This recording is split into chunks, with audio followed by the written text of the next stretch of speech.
I sat at the elegant dining table in my parents' home, watching my sister Diana hold court like she always did. Her wine glass waved dangerously as she gestured, telling yet another story about her latest business triumph. The acquisition was worth $50 million, she announced, preening under our parents' adoring gazes. Sterling Tech is now the fastest-growing software company in the state. My name is Meera Patel, and I've spent the last 5 years being the family disappointment. At least that's what they think I am. And what about you, Meera? Diana turned her attention to me, lips curving in that familiar condescending smile. Still working on that little startup of yours? What was it called again? Shadow something. Shadowbox Digital, I replied quietly, taking a sip of water. No wine for me tonight. I need a clear head for tomorrow's meetings. Right. Diana waved her hand dismissively. Doing websites for small businesses, isn't it? How? Quaint. Our mother jumped in, ever the peacekeeper. Not everyone can run a company like Sterling Tech, dear. Meera is doing her best with what she has. If they only knew what Shadowbox Digital really was. Behind the modest website and small downtown office that my family occasionally drove past, my tiny startup was actually one of the most innovative cybersecurity firms in the country. Our client list included government agencies, multinational corporations, and yes, several companies larger than Sterling Tech. But Diana had always been the star. Perfect grades, prestigious MBA, meteoric rise through the tech industry. When she founded Sterling Tech 6 years ago, our parents remortgaged their house to provide her seed funding. They never even asked what I was working on. I read about Sterling's new security platform, our father said proudly. Absolutely revolutionary. Diana, you're changing the entire industry. I bit back a smile, thinking about the security flaws our team had discovered in Sterling's platform just last week. Diana had dismissed our private warning sent through intermediaries, of course. Some tiny consulting firm couldn't possibly understand her sophisticated technology. Speaking of changing the industry, Diana continued, we're announcing a major merger tomorrow. One of the biggest deals in the state's history. She smiled smugly in my direction. But I'm sure you understand the importance of confidentiality agreements, Meera. Oh wait, your little web design company probably doesn't deal with those. My phone buzzed quietly in my lap. A message from my COO. Everything's set for tomorrow. Their board has approved the terms. Should I send the final paperwork to their lawyers? What was that, dear? My mother asked, noticing my distraction. Just a client emergency, I said. Small business websites, you know how it is. Diana laughed, the sound sharp and dismissive. Oh, I remember those days. Staying up late, worrying about tiny projects. But that's the difference between us, isn't it? I always aimed higher. I typed a quick response. Send everything. Meeting at 9 a.m. The truth about Shadowbox Digital was known to very few people. On paper, we were a small web development firm. In reality, we were a cybersecurity powerhouse operating through a complex network of shell companies and subsidiaries. Our real headquarters occupied 3 floors of a downtown high-rise, employing over 200 of the best programmers and security experts in the business. More importantly, we had spent the last year quietly acquiring shares in Sterling Tech through various front companies. Diana's revolutionary security platform was built on fundamental flaws that would soon become very public. Her company's value was about to plummet unless someone stepped in to save it. That someone was Shadowbox Digital. Another glass, Diana? Our mother offered, reaching for the wine bottle. Why not? Diana beamed. We should celebrate success when we see it. Speaking of which, Meera, if you ever want some advice on growing your business, I'd be happy to help. Sterling's smallest division probably handles more money than your entire company. I checked my phone again. Our latest valuation had just come in, $2.3 billion. Sterling Tech's entire market cap was less than half that. That's kind of you, I said mildly. Actually, I do have some meetings about expansion tomorrow. Oh. Diana's eyebrows rose with exaggerated interest. Finally moving to a bigger office, maybe hiring a second employee. Our father chuckled. Now, Diana, be nice. Not everyone can be as successful as you. I thought about the stack of documents waiting in my real office, merger agreements, board approvals, and most satisfyingly, the papers that would make me Diana's boss. By this time tomorrow, Sterling Tech would be a subsidiary of Shadowbox Digital. You're right, I said, standing up. I should probably get home. Big day tomorrow. Deanna raised her glass in a mock toast to small victories and modest ambitions. As I drove home, I thought about the moment 5 years ago when I decided to keep Shadowbox's true nature a secret from my family. It was at another dinner, just after Diana had launched Sterling Tech. She had spent the entire evening talking about her vision, her brilliance, her destiny to dominate the industry. I had tried to discuss my own plans for an innovative approach to cybersecurity. Diana had cut me off mid-sentence. "Oh, honey," she'd said, patting my hand. "Security tech is so complex. Why don't you stick to something simple, like building websites? Know your limitations." So I did exactly what she suggested. On the surface, I created a small web development firm as Shadowbox's public face. I took an office in a modest building, hired a few local developers to maintain the facade, and behind the scenes, I built something far bigger than Diana could imagine. My phone buzzed again as I pulled into my garage. Another message from my COO.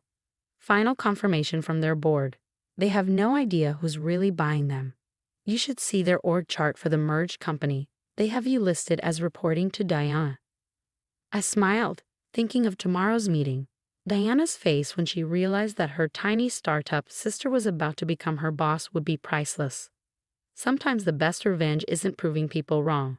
It's letting them think they're right until the perfect moment to show them just how wrong they've been.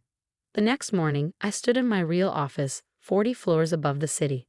The small web design office my family knew about was visible from here, a perfect metaphor for how they had always underestimated me. "Ready?" My COO, James, appeared at my door. Sterling's executive team just arrived.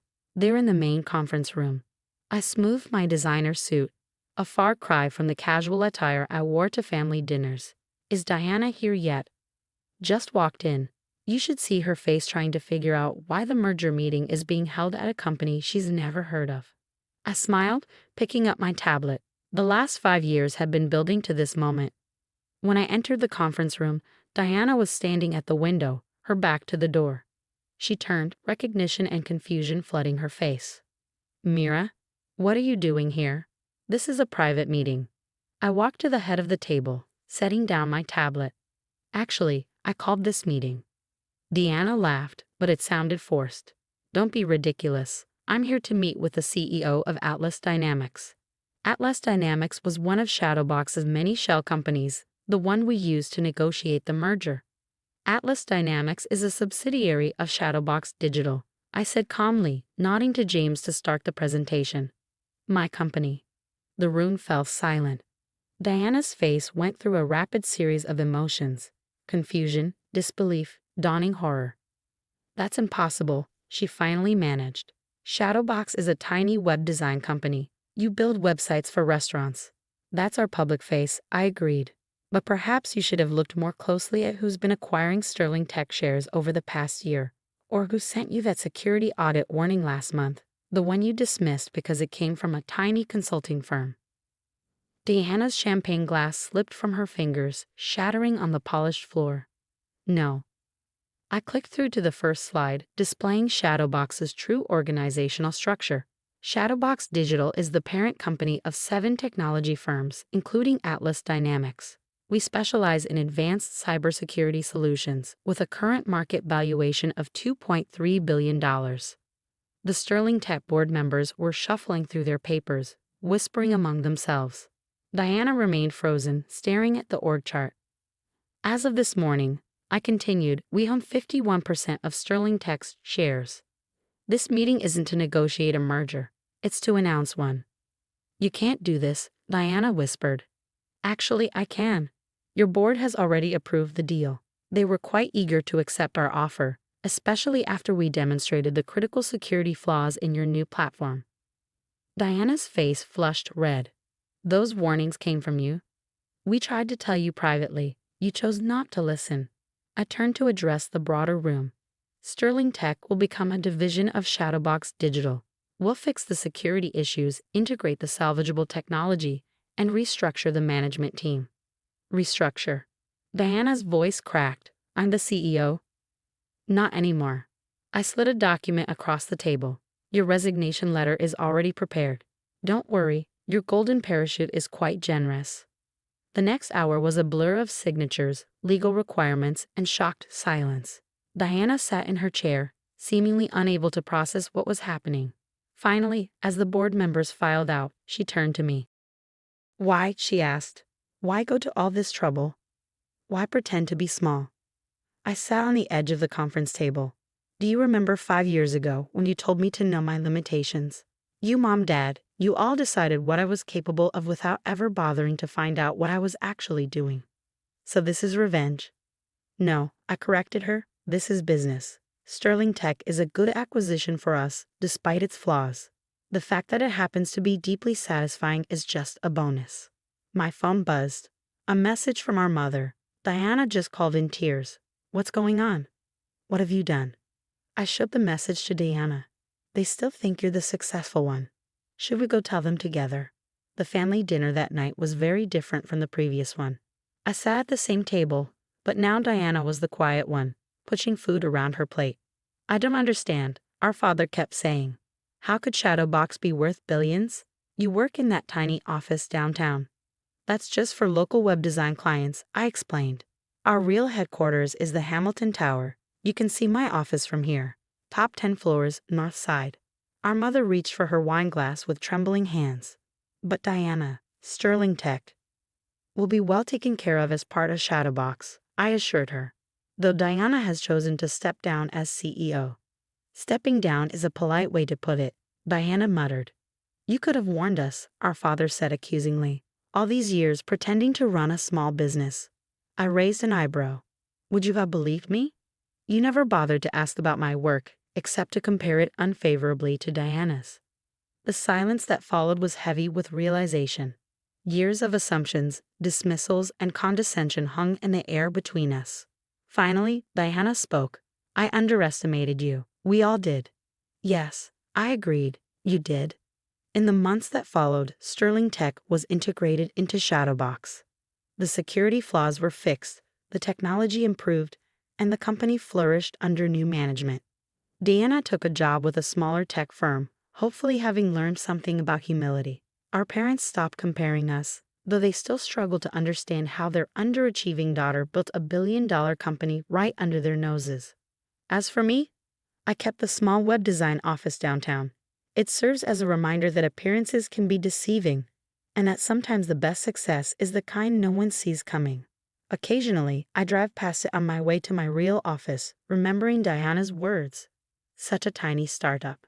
I smile every time, because sometimes the best response to being underestimated isn't to prove people wrong. It's to let them keep believing they're right until the perfect moment to show them just how wrong they've been. These days, when people ask about my path to success, I tell them the truth. Sometimes the biggest achievements start with a small facade and a lot of patience. And sometimes the sweetest victory isn't in proving others wrong, but in watching them realize how wrong they've been all along.